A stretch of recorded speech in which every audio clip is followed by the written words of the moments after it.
I'm going to break down everything we know so far for you about combat, gunfights, gear selection, and spaceship dogfighting in Starfield that I think you'll find super exciting and interesting to know. So this is your kind of one-stop shop video that will get you fully up to speed on all of these in-game mechanics and why they're worth your time and attention. And let's start with an overview of combat first, because Dane Olds, the lead weapon artist at Bethesda, said in a recent interview that Starfield has been completely overhauled in terms of combat. It's more dynamic, with animations being more fluid than previous games, and it just feels great. In fact, when it does come to gun combat and weapons specifically, Tim Lamb, the senior producer, added to this comment from Dane in another interview where he went on to say that there are more weapons, attachments, and gun modifications in Starfield than any other Bethesda game that's come before. So yeah, they're not hiding the fact that they're going all in on gun combat specifically, which does sound great. And with that in mind, the actual combat mechanics of Starfield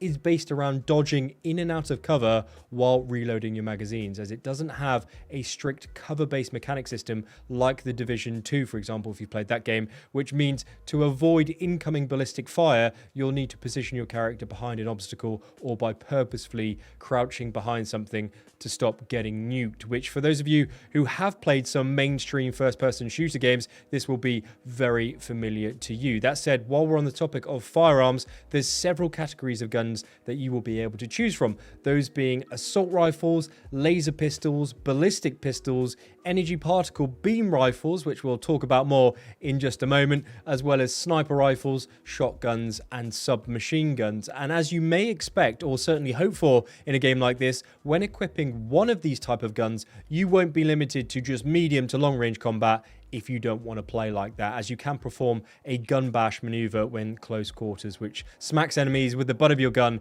for a quick stun, allowing you to reload and then empty your mag into that very same enemy. And that's a good segue onto melee combat, because let's say you fancy running around the settled systems, sucker punching every space pirate you see. Well, that's certainly something that you are able to do with the dueling skill, which is described as a style of melee combat that is a lost art, which means you can storm around the galaxy with an axe or combat knife, as you can see here. And an interesting detail to note about the melee animations that we've been shown so far, because Bethesda are quite well known for having unusual animations attributed to their NPCs when it comes to them reacting to hack and slash blows in game. But it really does seem that this has been visually upgraded, as the enemies now seem to drop their weapons and become staggered when hit with a melee orientated attack, which is a big positive from me in my honest opinion. And whilst we're on the topic of melee combat, stealth is certainly going to be a very viable combat option for those of you who enjoy that kind of gameplay style. As in this clip here, if I just pause and zoom in for you, the game shows a 2.1 times, so a double sneak and stealth damage bonus if you do want to completely eliminate a space bandit base with just your knife, silenced laser pistol, or sniper rifle, because you'll just get that nice additional XP bonus for doing so, as it takes a little bit more time, which is great in my opinion as well. But firearms and melee weapons aside, another item you're going to be utilizing a lot in and out of combat is the boost pack, with Jeff Brown, the lead level designer, stating that each planet has a different type of gravity rating. So boost packs are an excellent advantage over your enemies and give you that edge in combat, he says. And for all intents and purposes, this is Bethesda's take on a jetpack, essentially, that enables us to gain high ground very quickly, as well as dodge incoming fire and breach the distance gap between us and the enemies for a quick conclusion to that firefight. So it's a very versatile tool that can be upgraded and modified to provide you with a more powerful jet boost and allow you to stay airborne for longer. And it's something we may be using a lot of in low gravity planets, because Jeff went on to say further that zero gravity environments pose a different challenge, because firing a ballistic weapon in 0G will push us backwards because of the recoil, whereas energy weapons will offer us a more stable shooting experience. And that brings us nicely onto these two weapon class categories we know of in the game so far. The first being physical, which includes all ballistic firearm and magazine based weaponry such as assault rifles, pistols, and SMGs. And then we have energy weapons, which are the laser and particle beam firearms Jeff was suggesting we use in zero gravity environments earlier. So because these energy weapons do not produce any significant recoil, and as of yet, we don't yet know the effects that melee melee weapons have in zero gravity areas, I would suggest carrying a laser pistol at all times just to be prepared for any situation. Otherwise, you're going to be bouncing off the walls if you let your assault rifle let loose inside a zero gravity space module. And speaking of letting loose, you'll want to let your PC do the same when it comes to Starfield by getting the best performance you possibly can when in combat. And you can do that by utilizing AMD's Ryzen 9 7950 X3D CPU, which is the fastest gaming CPU on the market right now. But not only is it an absolute juggernaut when it comes to performance, AMD is also the official partner of Starfield, which means the devs have specifically coded the game to uniquely take advantage of AMD's CPUs. Now, this is a even bigger advantage because compared to other hardware, you're going to be able to have a higher FPS rate in game with improved image quality and thousands of optimizations that accelerate fast-paced gameplay, so it's nice and smooth when we're going toe-to-toe in combat. In fact, I bought my own AMD CPU independently at the start of the year, which I used to play all of my games in 4K max settings, as well as create content on YouTube, which you're watching now, and I can honestly say that it's outstanding, especially the AMD Adrenalin software that allows me to tweak my own system to maximize performance and track FPS in games. And great news, because AMD are offering upgrade bundles on the Ryzen 7000 series CPUs with a free Starfield game included for a limited time if you do upgrade. But don't worry if this is a little bit out of your price range, as they're offering several other affordable CPUs that fall within this offer. So make sure you're ready for Starfield and check out the bundles down below in the pinned comments. And cheers to AMD for sponsoring the video and supporting the channel. Now let's go over how weapon mods and gear selection works in this game, because there are three different types of weapon levels that you need to be aware of when looting firearms. Now, the first one is the grey color, and that's considered the basic and entry level weapon with your standard damage output in Starfield, with the next level above that being the blue color, which is the rare category of firearms, with their damage output increasing comparatively to the grey. And then we've got the third highest tier weaponry, which is denoted as the color yellow, as you can see here, which are the legendary offensive weapons and the ones you most certainly want to aim for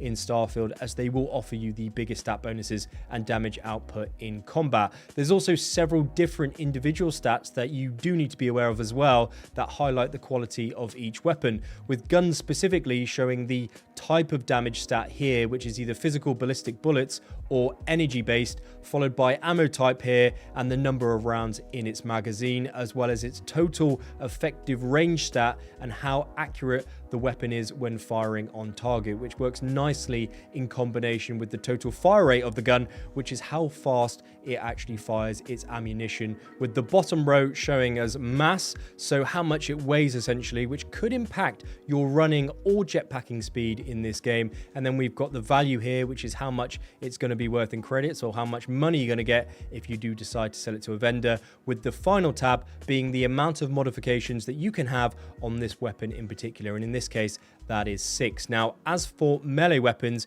it's a little different, of course, as there's no fire rate for throwing knives. That's until the modding community steps up after launch, that is. But instead, it shows us damage output, weight, and accuracy, which follow the same in-game laws as the firearm stats that we've just gone through. Now, as for mods, there will be, from what we've seen so far, a maximum of 8 weapon slots, which you can modify thanks to a quick glimpse of the calibrated Razorback pistol here. But we've only seen 5 mods named so far, that being the weapon receiver, meaning the gun can be changed from single to semi to full automatic. We also have internal, which I presume changes the internal mechanism of the weapon somehow. Then we have optics, which of course provides a scope of your choice of the weapon, followed by magazine and battery, being the amount of ammo you can carry in your weapon and what type of ammo, which in this case, as we can see here, is installing explosive rounds. And finally, the muzzle, which is the attachment on the end of the weapon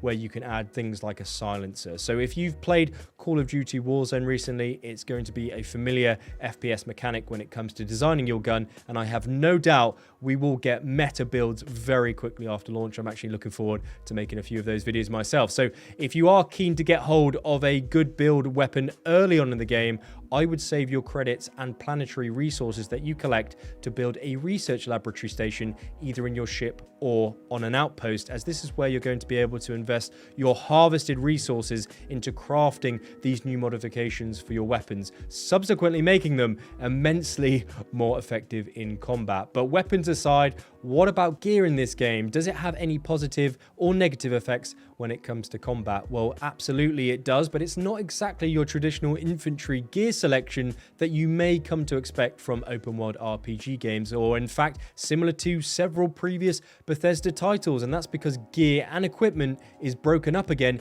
into two categories, those being spacesuits and helmets. This means that your choice is quite simple in that regard, but it can also be quite complex if you want it to be, and that's because just like the weapons, the spacesuits and helmets both have a stat page which offer a variety of different stat bonuses depending upon your choice of gameplay. But more importantly, they offer resistance to certain type of environments in space and against certain enemies, which cannot be overlooked in this game. And let me break this down for you, starting with the stats that you need to be conscious of when fighting against NPCs with weapons, which will be physical, and that is your resistance to ballistic damage. Secondly, we have energy, which is your resistance to energy weapons and lasers. And thirdly, we have emission damage, which represents your ability to withstand electromagnetic weapons, which we haven't yet seen showcased yet, but I'm looking forward to seeing more of that. But below that, we have environmental stats here, such as thermal, which we do presume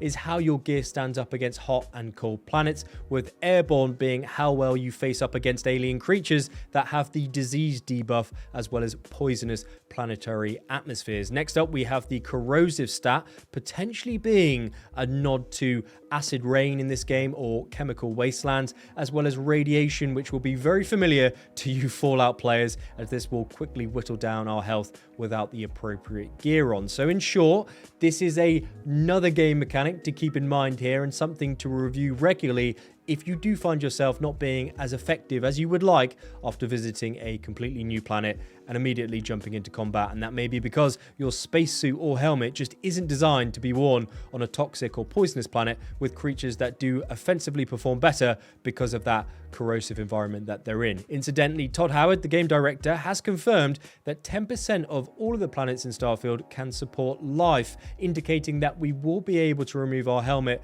within certain atmospheres that allow us to do so. But that said, if you would prefer to run around with it off at all times, there is a setting option that allows you to take off your helmet but still keep the same stats on if you're inclined to play that way. Now, if you are enjoying the video so far, please do leave a very swift like down below. It really does help me out on YouTube, so thanks very much for your support. And good news, I'm running a Starfield game giveaway. You just need to be a subscriber of the channel to enter, and I'll pop the link in the pinned comments. So very best of luck to you. Now, what about space combat? How does that all work? Well, Zachary Wilson, the senior level designer at Bethesda, has stated that spaceflight in Starfield is exciting and dangerous, and you will feel like you're in control every step of the way, where space combat is a complex dance between piloting skills and the power allocation system. And let's breeze through that system now, because you will be able to allocate reactor power to different parts of your ship when in and out of combat by using the control buttons on your D-pad. So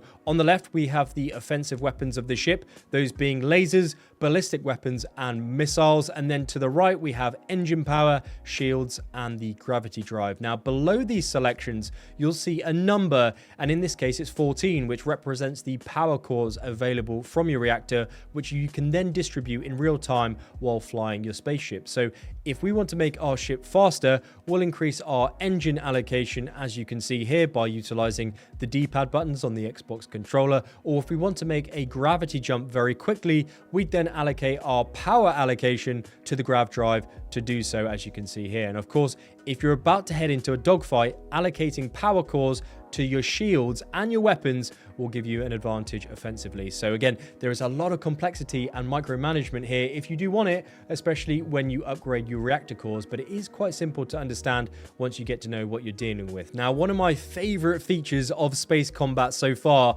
is the ability to board enemy ships and take control of their vessel by fighting enemies through each deck of their own spaceship. But you will have to be careful that you haven't damaged the enemy ship's gravity systems with your cannons before boarding, as you could find yourself ping-ponging around the inside of the ship with bullets ricocheting everywhere if you don't have your handy laser pistol equipped and its anti-gravity energy ammo. But if you're not really in the mood for boarding and would rather just build yourself a ultimate flagship spaceship that dominates the solar system, you'll want to unlock the targeting skill as soon as possible, as it allows us to zero in on enemy ships and target their subsystems with a heavy broadside like their gravity drive, so they then can't escape away from you. And when you do smash them with your space cannons, you can simply loot what's left of the wreckage by flying up close to it and spamming that take button to get everything you want. Of course, that's not going to be as effective as boarding the enemy ship, but it's still a nice way just to pick up loot very quickly and move on to the next target. Now, you can of course